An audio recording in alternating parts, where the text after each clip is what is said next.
Robi of keessa qaba. Yeroo qal'aali keessatti karaa salphaadhaan mataa keessa lamdhaa laslaasaa nama hawwatuu fi kan isin jala hin caccabne mataa qaqqajeelaa osoo isin tokko isin osoo isin fileen mataa tuskii qabu fakkeessanii gaggargalchanii. Assalamu alaikum warahmatullahi wabarakatuh. Ashama arkafuna kam jirtan hordoftoota saantii Orosho guyyaa hadhaa waan ajaa'ibaa takka qabeen isiniif fideen jira. Innis maali jechuun keessan nafu wantoota mataa keessan caccabina dhoguu fi akkasuma mootuu jajjabaatu mataa jajjabaatu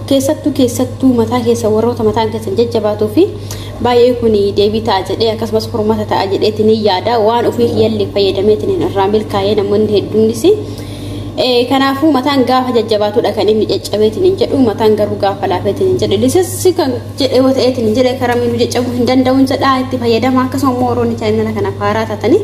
like subscribe comment gochuun hin raafatinaan isiniin jedha gaafii jalatti gaafii yoo qabaatanii yaada soo qabaatan comment jalatti barreessan isiniin jedha warroonni dhuftanii sana dhufa ganagaan dhuftanii hayyamee walumaan ilaallaa akkamitti itti fayyadamnaa maal fa'arraa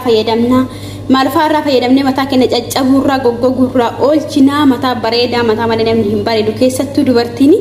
mataa keenya bareechifanuur jettanii jalqaba kinoon argatan jedhee yaada inni kun talbaadha. Talbaan biyya keenya jira inni kun immoo habba hamraa jedhama.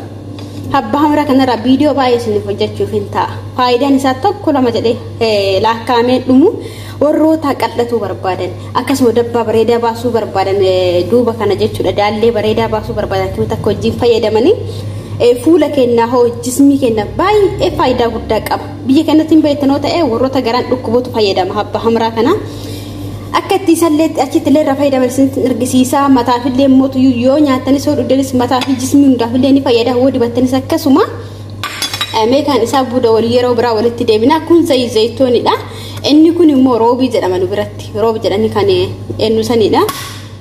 Habba hamraa kinoo kanadha kan sirriitti beektan jedhee yaada talbaadhuma wal qabata. Bishaanii daffistanii achi boodatti fayyadamtu jechuudha. Akkamitti immoo akka daffistaniitti fayyadamtanii jalqaba fuloo bishaan asitti uffadha. Yoo barbaadan qilleensitti dabalachuu dandeessanii bishaan aguma isinii ga'u akkasin jala hin abbannilleedha booda yoo danfeetiin jedhee hiyyabbata waan ta'eef inni ofii isaatii wal harkisa dhama isaa bichaadha kan nuti barbaannu duramee bishaan kana bichaa daffisna itti aansee mootuyyuu wanti tokko kan dhagadhe jira firee quruffudii kana isa kana namni wallaaluun jedhee yaadu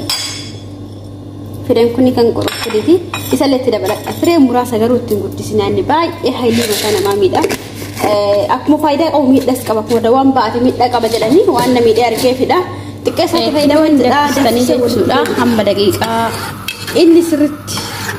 bishaan isaa yaasee wal qabatutti hin daffistanii amma kinoo biddarra jira mee daffisee erga geessee xumurarra waga'eetiin jedha viidiyoon isin dheerataa walitti deebinaa kinoo akkasitti danfaati jira haa danfu sirriitti ciccir jedhe yoo danfe wal qabata dhama isaati waan ta'eef kan barbaadamu hamma ammaatti dhamni isaa hin baane hanga dhamni isaa ba'uttoo bishaan fudhatellaa bishaan kiyyattateera waan ta'eef bishaan xiqqootti dabaluu na barbaachisa bishaan itti dabaltanii jechuudha bishaan itti dabaltanii hanga inni sirriitti wal qabatutti eegidan. Sirni amma danfee xumurameetu jira macarrashaa isaati irra ga'ee jira jechuudha. Hin argitan jedhee yaada sirriitti yaabbateera amma immoo mashkalaa kanatti naqeen keessaa dhimbiiba. Yoo awante hoin qabachuu qaba. Asitti keessa dhimbi baachudha. Silkii akka tokko waan qabuuf isin mul'achuu dhabuu danda'a.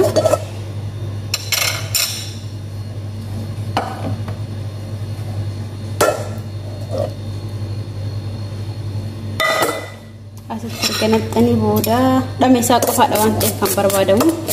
sirriitti keessa dhimbi jechuudha. Dhama isaa kana kan isin barbaachisu.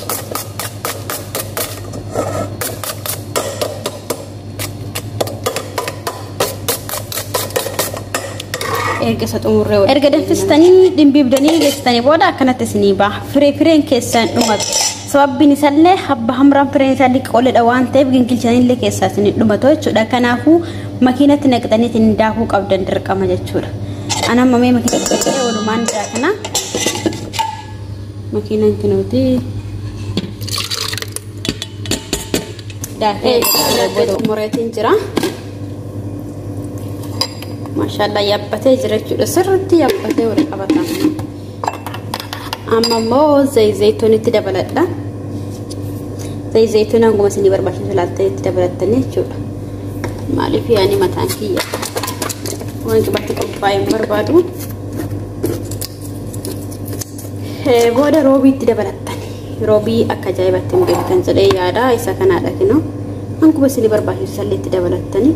tokkotti naqattanii gaagarooni hardhaaf baay'een barbaadu xiqqooma xiqqaan barbaada achi booda akkasitti walii dhangeettanii hunduma isaatiyyoo jechuudha sirriitti waliin geettanii nyaata fakkaatan yaaddu nama godha kina zayitii qaba zayitoonidha habba hamraadha roobii of keessaa qaba yeroo qal'aanii keessatti karaa salphaadhaan mataa keessan laslaasaa nama hawwatuu fi kan isin jala hin caccabne mataa qaqqajeelaa osoo isin hin tokkosin osoo isin hin filin mataa tuskii qabu fakkeessanii gaggargalchitanii kan bareeffachuu dandeessanii jechuudha sirriitti waliin geettanii booda irratti dibattanii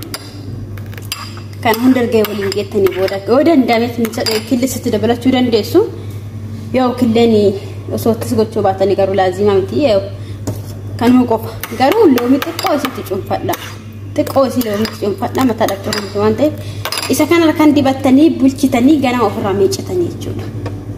halkan dibattanii ganama ofirraa miiccitanii yoo ture foolii kennuu danda'a waan ta'eef wanta dhadhaa roobii of keessaa qabuuf yookaan immoo sa'aatii 4 booda hanga sa'a 4 isinirra turuu qaba dirqama sa'a 4 sa'a 3 sa'a 5 sa'a 2 kanneen osoo hangas danda'ame ofirra tursiistanii isin miidhu kun nyaata garaati waan ta'eef wanta keemikaala gara qabu miti waan ta'eef isin miidhu tasumaayyuu hin danda'u kanaaf akkasi fayyadamaan isiniin jedha